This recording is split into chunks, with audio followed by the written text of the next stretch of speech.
Hello every one. ഇന്ന് നമുക്ക് reading പഠിച്ചാലോ. റീഡിങ്ങിന്റെ A പാർട്ടിനെ കുറിച്ചുള്ള ഒരു ബ്രീഫ് എക്സ്പ്ലനേഷൻ ആണ് ഇന്ന് തരുന്നത്. റീഡിങ്ങിൽ എത്ര ക്വസ്റ്റ്യൻസ് ഉണ്ട്, റീഡിങ്ങിന്റെ എ പാർട്ട് എങ്ങനെയാണ് ഇത് കൂടുതൽ എഫക്റ്റീവായിട്ട് ചെയ്യുക എന്നൊക്കെയാണ് ഇന്ന് ഞാൻ ക്ലാസ്സിൽ ഷെയർ ചെയ്യുന്നത്. സോ നമുക്ക് റീഡിങ്ങിന്റെ എ പാർട്ടിലേക്ക് പോകാം. So reading A part we have 20 questions. 20 questions we should do in 15 minutes. Always in reading a part we will have a topic. എന്താണെന്ന് വെച്ചാൽ ഒരു അപ്പൻഡിസൈറ്റിസ്, അല്ലെങ്കിൽ ഒരു ഫ്രാക്ചർ, അല്ലെങ്കിൽ ഹെർണിയ, അങ്ങനെ ഒരു ടോപ്പിക് നെയിം ഉണ്ടാകും.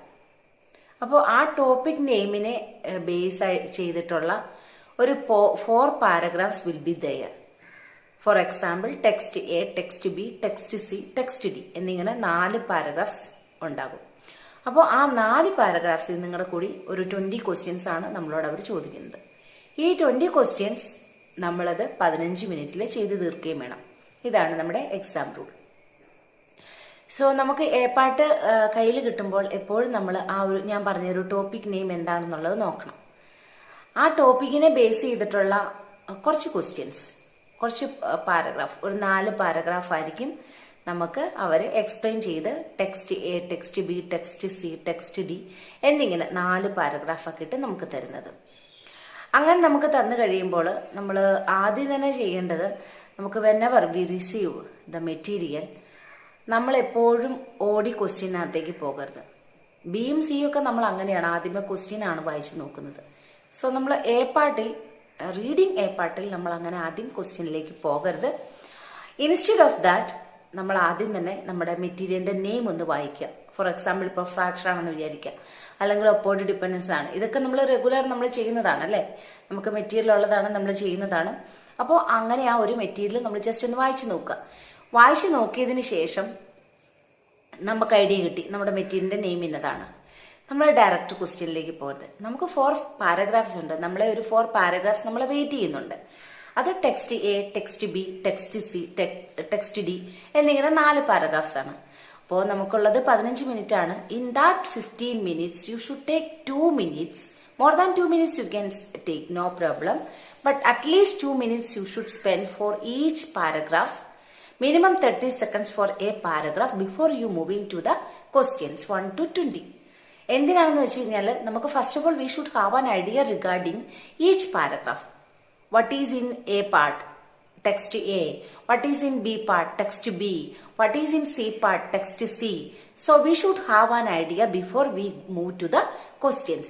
അങ്ങനെ നമ്മളൊരു ഐഡിയ വെച്ചാൽ മാത്രമാണ് we can identify the answers clearly. So whenever you receive the material, you should not go to the questions first.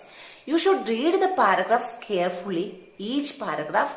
At least spend 30 seconds for each paragraph, then go to the questions.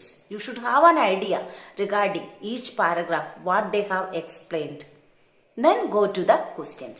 So നമുക്ക് 2 minutes നമ്മൾ spend ചെയ്യുക. We got an idea regarding each paragraph, then move to the questions. So questions-നെ കുറിച്ച് പറയുമ്പോൾ നമുക്ക് 1 to 20 questions ആണുള്ളത്. Each question carries 1 mark. There is no negative marks.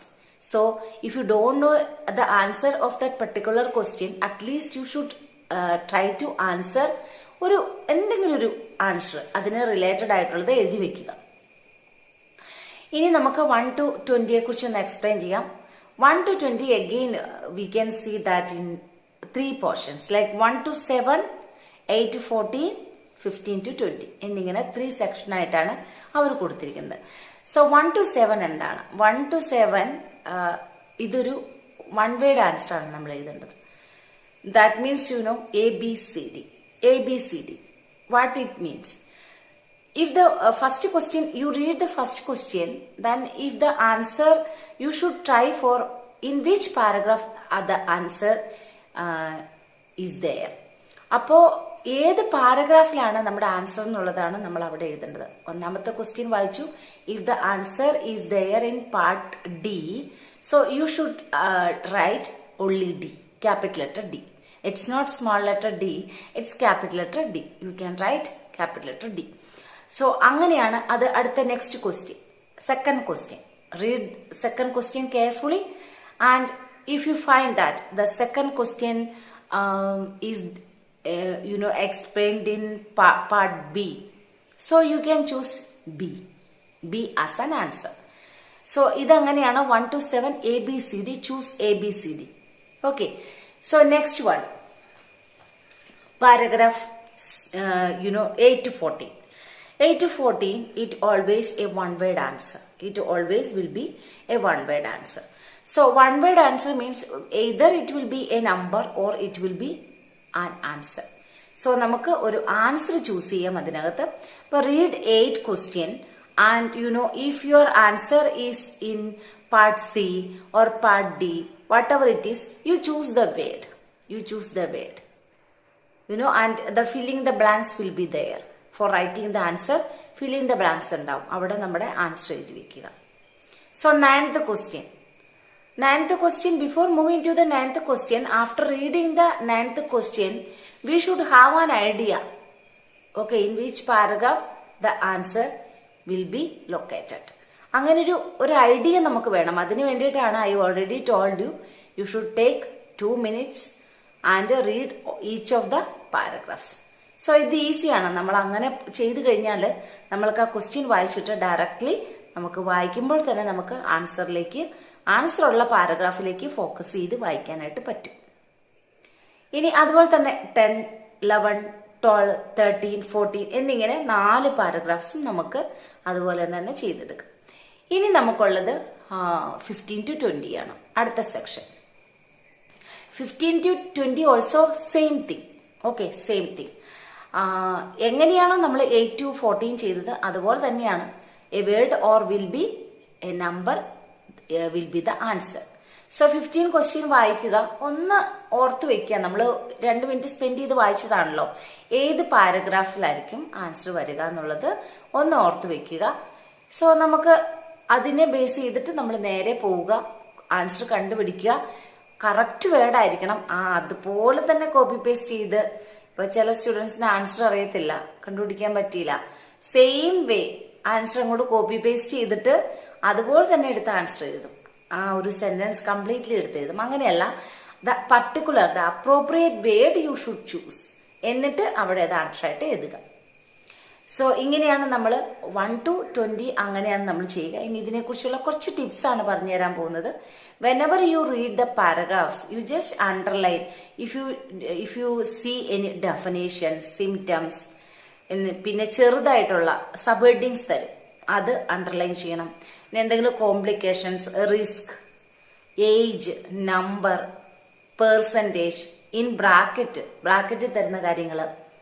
പിന്നെ അതുപോലെ തന്നെ some words will be completely full capital letter, അങ്ങനെയുള്ളതൊക്കെ. അതായത് for example WHO അങ്ങനെയുള്ള വേർഡ്സ് വരുന്നതെല്ലാം നമ്മൾ ഒന്ന് മാർക്ക് ചെയ്ത് വെച്ചിരിക്കണം. Most of the answers will be from that sentence. Okay, നമുക്ക് എന്തായാലും ആൻസേഴ്സ് അതിനകത്തുനിന്ന് ഉണ്ടാകും. സോ ഇങ്ങനെയുള്ള ഒരെണ്ണല്ല കേട്ടോ, ഇങ്ങനെയുള്ള ഞാൻ പറഞ്ഞതെല്ലാം അതിനകത്തുനിന്ന്, ഈ വേർഡ്സുകളിൽ നിന്നായിരിക്കും മോസ്റ്റ് ഓഫ് ദ ആൻസേഴ്സ്. അതുപോലെ തന്നെ ഇൻവേർട്ടഡ് കോമാസ്. പിന്നെ നമുക്കറിയാമല്ലോ, നമ്മുടെ കണക്റ്റീവ്സിന് വളരെ ഇമ്പോർട്ടന്റ് ഉണ്ട്. ഇൻ അതർ വേർഡ്സ് എന്നിട്ടൊരു കോമ ഉണ്ടാവും. ബട്ട്, ഹൗവർ, നെവർദലെസ്, ദെയർഫോർ, ഈഫ് വെച്ച് തുടങ്ങുന്ന സെന്റൻസ്, മോർ ഓവർ, ഇങ്ങനെയൊക്കെയുള്ള വാക്ക്, ആ ഒരു സ്റ്റേറ്റ്മെന്റ്, ആ ഒരു സെന്റൻസിൽ നമുക്ക് മോസ്റ്റ് പ്രോബബ്ലി നമുക്ക് ആൻസർ ഉണ്ടാവും. സോ ഇതെല്ലാം നമ്മൾ ആൻസർ ചെയ്യുന്ന സമയത്ത് നമ്മൾ ശ്രദ്ധിക്കുക. ഇനി മറ്റ് കുറച്ച് ആയിട്ടുള്ള കാര്യങ്ങൾ എന്ന് പറയുന്നത്, നമുക്കൊരു ആൻസർ കിട്ടിയില്ല. സപ്പോസ് നമ്മൾ ചെയ്യുന്ന സമയത്ത് നമുക്ക് 5ാമത്തെ ആൻസർ കിട്ടിയില്ല, നമ്മൾ അതിന്റെ പിറകെ ഒത്തിരി സമയം സ്പെൻഡ് ചെയ്യരുത്. Because we have only 15 minutes ആണ്. 20 ക്വസ്റ്റ്യൻസ് ചെയ്യുകയും ചെയ്യണം. അപ്പൊ നമ്മളൊന്ന് ആലോചിക്കുക, നമുക്ക് ഒരു ക്വസ്റ്റ്യന് സ്പെൻഡ് ചെയ്യാൻ 40 സെക്കൻഡ് ഒക്കെ ഉണ്ടാവുള്ളൂ. അപ്പൊ ആ ഒരു പർട്ടിക്കുലർ ആൻസറിന് വേണ്ടിയിട്ട് അത് കിട്ടാത്തത് കൊണ്ട് അവിടെ തന്നെ സ്റ്റക്കായിട്ട് നമ്മൾ നിൽക്കരുത്. നമ്മൾ പെട്ടെന്ന് തന്നെ അടുത്ത നമ്മുടെ ക്വസ്റ്റ്യനകത്തേക്ക് പോകണം. എത്ര ഫാസ്റ്റ് ആയിട്ട് നമ്മൾ ആസ് മച്ച് ആസ് പോസിബിൾ നമ്മൾ മൂവ് ചെയ്യാനായിട്ട് നോക്കുക. ഓക്കെ, ക്ലിയർ ആയെന്ന് വിചാരിക്കുന്നു. ഇനി നമ്മൾ ചെയ്യേണ്ടത്, എത്ര സമയം ഞാൻ എടുത്ത് ചെയ്യണം? 15 മിനിറ്റ് ആണുള്ളത്. Okay, if you are A beginner, പക്ഷെ എല്ലാ ദിവസവും ചെയ്യണം കേട്ടോ. ഇന്ന് ചെയ്തിട്ട് നാളെ ചെയ്തില്ല, ഇപ്പൊ റിപ്പീറ്റർ ആണ്. ഓക്കെ, ഇന്ന് ഞാൻ ചെയ്തു, 10 ദിവസം കഴിഞ്ഞിട്ട് ചെയ്യണു, അല്ലെങ്കിൽ 2 ദിവസം കഴിഞ്ഞിട്ട് ചെയ്യണു, അങ്ങനെയാകുമ്പോൾ നമുക്ക് കൺസിസ്റ്റൻസി ഇല്ല. അങ്ങനെയല്ല, if you are a regular practiser, അതുപോലെ തന്നെ ഒരു ബിഗിനറും കൂടി ആണെങ്കിൽ നമുക്ക് ആദ്യമൊക്കെ ദിവസങ്ങളിൽ കുറച്ച് ദിവസത്തേക്കല്ല, കുറച്ച് മെറ്റീരിയൽ ചെയ്യുന്നത് വരെ, ഒരു 5-6 മെറ്റീരിയൽ ഏപ്പാട്ട് ചെയ്യുന്നത് വരെ 20 മിനിറ്റ്സ് എടുത്തോളൂ, കുഴപ്പമില്ല. പക്ഷെ gradually you should decrease the timing. ആദ്യമൊക്കെ ഒരു 20 മിനിറ്റ് എടുത്ത് ശരിക്കും വായിച്ചു നോക്കുക. അതിനുശേഷം പതുക്കെ അതിനെ 19, 18 അങ്ങനെ മിനിറ്റ് കുറച്ച് വരിക, 15 ആവുക. നമ്മുടെ ഫസ്റ്റ് ഒരു 20 ഡേയ്സിന്റെ പ്രാക്ടീസിന് ശേഷം നമ്മൾ ഈ 15 എന്നുള്ള 13 മിനിറ്റിലോട്ട് വെക്കണം. പിന്നെ ചില കുട്ടികളൊക്കെ 10 മിനിറ്റ് കൊണ്ട് ചെയ്യാൻ പ്രാക്ടീസ് ചെയ്യാറുണ്ട്. എക്സാമിന് പോകുന്നതിന് മുന്നേ 12 മിനിറ്റ് വെച്ച് ചെയ്യുക, 11 മിനിറ്റ് വെച്ച് ചെയ്യുക, 10 മിനിറ്റ് വെച്ച് ചെയ്യുക. നമുക്ക് എങ്ങനെയാണോ, ചിലവർക്ക് സ്പീഡ് കൂടുതലായിരിക്കും, ചിലവർ എത്ര പ്രാക്ടീസ് ചെയ്താലും സ്പീഡ് കുറവായിരിക്കും. അപ്പോൾ അത് അവനവന്റെ ആ ഒരു പ്രയോറിറ്റി അനുസരിച്ച് എങ്ങനെയാണോ നമ്മൾക്ക് ചെയ്യുമ്പോൾ നമ്മൾക്ക് എങ്ങനെയാണോ ഈസി ആയിട്ട് തോന്നുന്നത് ആ ഒരു രീതിയിൽ നമ്മൾ പ്രാക്ടീസ് ചെയ്ത് നോക്കുക. എന്നിട്ട് നമ്മൾ ആൻസർ കണ്ടുപിടിക്കാനായിട്ട് ശ്രമിക്കുക. അപ്പൊ ടൈം നന്നായിട്ട് സ്പെൻഡ് ചെയ്തോളൂ, കുഴപ്പമില്ല. പക്ഷെ ഗ്രാജുവലി ടൈം കുറച്ചാൽ മതി. പക്ഷെ എപ്പോഴും നമ്മൾ എക്സാമിന് പോകുന്നതിന് മുന്നേ 10 to 12 മിനിറ്റ്സിനുള്ളിൽ നമ്മൾ മൊബൈലിൽ റിമൈൻഡർ വെച്ചിട്ട് നമ്മൾ ആൻസർ കണ്ടുപിടിക്കാനായിട്ട് ശ്രമിക്കുക. പിന്നെയുള്ള ബാക്കിയുള്ള സമയം 3 മിനിറ്റ്സ് 4 മിനിറ്റ്സ് ഒക്കെയാണ് നമുക്ക് കിട്ടുന്നത്. അത് നമ്മൾ റീചെക്ക് ചെയ്യാനായിട്ട് ഉപയോഗിക്കുക ആൻസർ. ഇനി അഥവാ നമുക്കൊരു ആൻസർ ഇപ്പൊ ഞാൻ പറഞ്ഞോണൊക്കെ കുറേ നേരം നമ്മൾ ചെയ്തു, നമുക്ക് ആൻസർ കിട്ടുന്നില്ല. അപ്പോൾ ആ ഒരു പർട്ടിക്കുലർ ക്വസ്റ്റ്യന് വേണ്ടിയിട്ട് നമ്മുടെ ഈ ഒരു ടൈം നമുക്ക് സ്പെൻഡ് ചെയ്യാം. ഇനി 8 to 20 എപ്പോഴും ഫസ്റ്റ് ചെയ്യാനാണ് പറയുന്നത്, 1 to 7 ലാസ്റ്റ് ചെയ്യാനാണ് പറയുന്നത്. കാരണം whenever you do 8 to 40, 8 to 15 to 20, you will get an idea regarding 1 to 7. Because ഇത് സമ്മറൈസേഷൻ ആണ് ചോദിക്കുന്നത്, ഒരു ഏത് പാരഗ്രാഫിലാണ് കിടക്കുന്നത് എന്നുള്ളതാണ് ചോദിക്കുന്നത്. അപ്പോൾ ഓരോ ആൻസറിന് വേണ്ടി നമ്മൾ ഫൈൻഡ് ചെയ്ത് പോകുമ്പോൾ ഓക്കെ ഇന്ന പാരഗ്രാഫിലെ ഇന്ന കാര്യത്തെക്കുറിച്ചാണ് സംസാരിക്കുന്നത്. ഫോർ എക്സാമ്പിൾ ഇപ്പോൾ വൈറ്റമിൻ ബിയുടെ ഡെഫിഷ്യൻസിയെ കുറിച്ചാണ് സി പാർട്ട് ചോദിക്കുന്നതെങ്കിൽ അതിനെ സംബന്ധിച്ചിട്ടുള്ള ക്വസ്റ്റ്യൻ, ഈ വൈറ്റമിൻ ഡിയുടെ ഡെഫിഷ്യൻസി ഒരു കണ്ടീഷൻ പറഞ്ഞിട്ട് അത് ഏത് പാരഗ്രാഫിലാണ് കിടക്കുന്നത് എന്നുള്ളത് 1 to 7 കാണിച്ചാൽ ഓക്കെ നമുക്കറിയാം, ഓക്കെ അത് സിയില് അല്ലെങ്കിൽ ഡിയില് ഓൾറെഡി വൈറ്റമിൻ ഡിയുടെ ഡെഫിഷ്യൻസി കിടപ്പുണ്ട് എന്നുള്ളത് മനസ്സിലാക്കിക്കൊണ്ട് directly we can move to that paragraph. So എപ്പോഴും 8 to 20 ആദ്യം ചെയ്യുക, അതിനുശേഷം 1 to 7 ചെയ്യുക.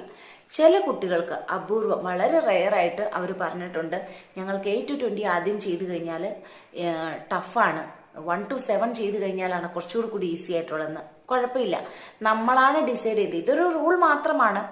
എപ്പോഴും റൂളിനെ കംപ്ലീറ്റ്ലി ഫോളോ ചെയ്യുന്നതിലും കൂടുതലായിട്ട് ഇത് റൂൾ മാത്രമാണ്. നമ്മൾക്ക് എങ്ങനെയാണോ ഈസി ആയിട്ട് തോന്നിപ്പിക്കുന്നത്. ഇപ്പൊ നമുക്ക് 1 to 7 ചെയ്യുന്നതാണ് നമുക്ക് കംഫർട്ടബിൾ എങ്കിൽ നോ ഇഷ്യൂസ് അറ്റ് ഓൾ. നിങ്ങൾക്ക് 1 to 7 ആദ്യം ചെയ്യാം, അതിനുശേഷം 8 to 20 പോയാൽ മതി. പക്ഷെ 8 to 20 ചെയ്യുന്നതാണ് ഈസി ആയിട്ടുള്ളത്. ആദ്യമേ 1 to 7 ആണ് ചെയ്യുന്നത് കുറച്ചുകൂടി പിന്നെ ലാസ്റ്റ് എന്നുള്ള അങ്ങനെയുള്ള സ്റ്റുഡൻസ് അങ്ങനെയും നോക്കുക. നമ്മുടെ ഇഷ്ടം പോലെ നമ്മൾ പ്രാക്ടീസ് ചെയ്ത് നോക്കണം, 2 രീതിയിലും നോക്കണം. 8 to 20 ആദ്യം ചെയ്യുന്നതാണോ അതോ 1 to 7 ചെയ്യുന്നതാണോ, ഏതാണ് ഈസി എന്നുള്ളത് നോക്കണം. അപ്പൊ ഞാൻ ചെയ്യുമ്പോൾ എന്റെ പേഴ്സണലി എനിക്ക് എപ്പോഴും കുറച്ച് ടെൻഷനുള്ള ആളാണ്. ഒക്കെ ടൈം കിട്ടുമോ, ഈ 15 മിനിറ്റുള്ളിൽ എനിക്ക് 20 ചെയ്യാൻ പറ്റുമോ, അങ്ങനെ ഭയങ്കര ടെൻഷനുള്ള ഒരാളാണ്. സോ ആ ഒരു ടെൻഷൻ പോലും നമ്മുടെ ആൻസർ നമുക്ക് ചൂസ് ചെയ്യുന്നതിനകത്ത് നമ്മളെ ബുദ്ധിമുട്ടുണ്ടാക്കും. അപ്പൊ ഞാൻ എങ്ങനെ ചെയ്യുന്നത് വെച്ച് കഴിഞ്ഞാൽ 8 to 14 ഒന്ന് ചെയ്യും, 15 to 20 വരുന്നതിന് മുന്നേ 1 to 7 എന്തെങ്കിലും ഈ 8 to 14 ചെയ്തതിന്റെ ഐഡിയ വെച്ചിട്ട് കിട്ടുമോ എന്ന് ഞാൻ ജസ്റ്റ് ഒന്ന് പോയി നോക്കും 1 to 7. അപ്പോൾ എനിക്ക് 1, 2, 3 ഒക്കെ ആൻസർ ചെയ്യാൻ പറ്റും. എന്തായാലും അതിനകത്തുനിന്ന് അത്ര ഉണ്ടാവുമല്ലോ, അങ്ങനെ എനിക്ക് മനസ്സിലാവും. അതിനുശേഷം ഞാൻ 15 to 20 ചെയ്യും. പിന്നെ ഞാൻ മറ്റേതുങ്ങളെ കൂടി വന്ന് ഇടയ്ക്കിടയ്ക്ക് ചെയ്യും. കാരണം എനിക്ക് എത്ര പ്രാക്ടീസ് ചെയ്താലും ഈ പറഞ്ഞ 12 മിനിറ്റ്സ് 30 മിനിറ്റ്സിനുള്ളിൽ നിന്നും ആൻസർ കംപ്ലീറ്റ് കിട്ടൂല. എനിക്കൊരു 14 മിനിറ്റ്സിനകത്താണ് 20 കിട്ടുള്ളൂ. പക്ഷെ ആ 40 മിനിറ്റ്സ് 20 കിട്ടുമ്പോൾ അതിനകത്ത് എനിക്ക് സ്പെല്ലിംഗ് മിസ്റ്റേക്ക് ഉണ്ടാവില്ല. ആ 20 ഔട്ട് ഓഫ് 20 അല്ലെങ്കിൽ ഒരു 19 എനിക്ക് കിട്ടും, അത് ഉറപ്പാണ്. അപ്പോൾ ഇത്തിരി സമയമെടുത്ത് 14 മിനിറ്റിനുള്ളിലാണ് ഞാൻ ചെയ്യുന്നതെങ്കിലും എനിക്ക് ഓൾമോസ്റ്റ് എല്ലാ ആൻസേഴ്സും എനിക്ക് കിട്ടും. അപ്പൊ അങ്ങനെയുള്ളവര് ഈ രീതിയിലും ചെയ്യാം. ഒത്തിരി ബുദ്ധിമുട്ടുള്ളവര്, അല്ലാത്തവര് എങ്ങനെയാണോ 8 to 20 ആദ്യം ചെയ്യുന്നതാണോ അതോ 1 to 7 ആദ്യം ചെയ്യുന്നതാണോ കംഫർട്ടബിൾ എന്നുള്ളത് അവനവൻ ഒന്ന് ഇടയ്ക്കൊന്ന് മാറ്റി ചെയ്ത് നോക്കണം കേട്ടോ. അപ്പൊ നമുക്ക് ആ ഡിഫറൻസ് മനസ്സിലാക്കാൻ പറ്റും, ഏതാണ് നമുക്ക് അപ്രോപ്രിയേറ്റ് എന്ന് മനസ്സിലാക്കിയതിനു ശേഷം ചെയ്യാനായിട്ട് നോക്കുക. സോ ഇതാണ് എ പാർട്ടിനെ കുറിച്ചുള്ള എക്സ്പ്ലനേഷൻ. ഇന്ന് എ പാർട്ടാണ് നമ്മൾ എക്സ്പ്ലെയിൻ ചെയ്തിരിക്കുന്നത്.